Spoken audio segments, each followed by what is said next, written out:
Alright, as you can see, we already sprayed this about 2 weeks ago, and now we're disking it up. It looks to be disking up alright. We left this green in the middle here because we still have to drive through here. We don't want to have to, we don't want it all mud and have to rip it up every time. So we're just going to be planting the clover and alfalfa on the edges, and we'll see how it does.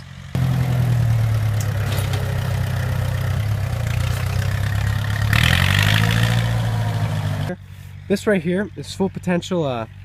It's alfalfa and clover. It's got two different varieties of alfalfa and clover, about 40% alfalfa and 40% clover. And this is going to be our cover crop. It's about 70 to 75% wheat, and we're just planting it as a cover crop. And obviously the wheat's going to be gone after 1 year, and then hopefully next year I'll come in and frost seed some more clover in just to thicken up our stand of clover. And hopefully this comes up good. Like I said before, we left the middle open so we wouldn't be driving through mud all the time, and still, because we still have to drive through here.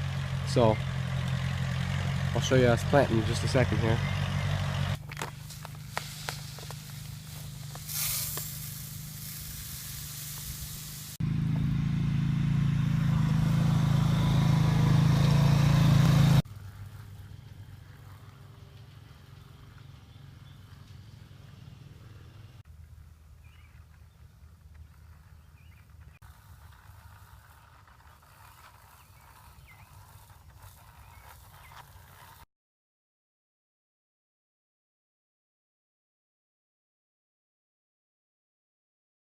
Well, I'm back at this area right here where we're going to be putting in, well, we already put in the 2 clover plots on either side of the trail.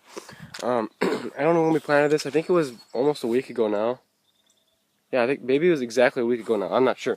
But look at, you can obviously see here, this is some of the wheat, and these are the clovers and alfalfa. I'm guessing that this probably, I'm not sure if these are the clovers or if these are the clovers, but all those legumes right there, all the clovers and alfalfas.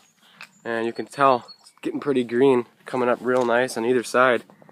This side had a little more sod, so probably won't come up as nice and probably won't be a little bit behind. But like this side right here, it's coming up beautifully. All we did was spread it in and pack it down, because those seeds are so small they don't really need to be covered up. You just pack them in.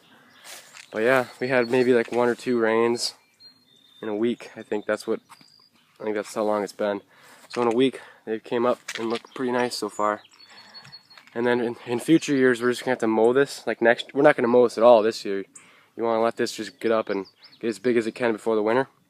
But like next year we'll start to mow it, because it should come in thick enough where you want to keep mowing it to keep the clover and alfalfa regenerating. So alright, so I'm back at this clover food plot again today. This is the one where we left a trail in the middle. Look at that, it's looking great. It's starting to fill in really well.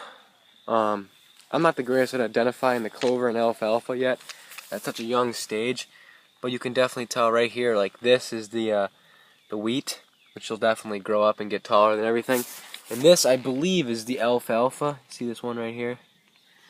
That could be clover. I'm not exactly sure, like I said. It's just so hard to identify them at such a small age. But you can tell that they are coming up real nice. Everything's looking real nice and thick. Right here, the clover and alfalfa didn't come up the greatest. There's kind of a blank spot in there. But overall, it's looking real good.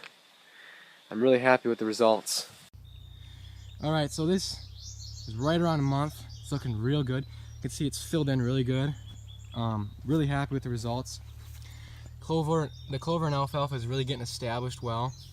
These bigger broadleaf ones here, those are the brassicas. They were with the wheat mix. I don't know if I mentioned that before. And right here is a good comparison of the alfalfa and the clover. You can see the clover's got a little wider, fatter leaves and a little shorter, but the alfalfa's a little more slender and a little taller. I think I might see more clover. I see it about 50-50 on clover and alfalfa. That's what the mix was. And guys, make sure you subscribe if you haven't, and we're going to be putting in 2 more food plots that way. 1 that way. Those are going to be more of our winter food plots. They're going to have kale, forage rape, brassicas, maybe even some, what do they call it again? Sweet, sugar beets, that's what they're called. But We're gonna be trying all kinds of stuff. We got about almost an acre field that way and a little quarter-acre field that way, and that's gonna be some more winter food source along with our soybeans. So hopefully find some sheds. I just can't believe how fast it's gone. It felt like a week ago I was shed hunting. Now I'm planting food plots. Life goes fast. So make sure you enjoy it, and I guess I'll see you next time, guys.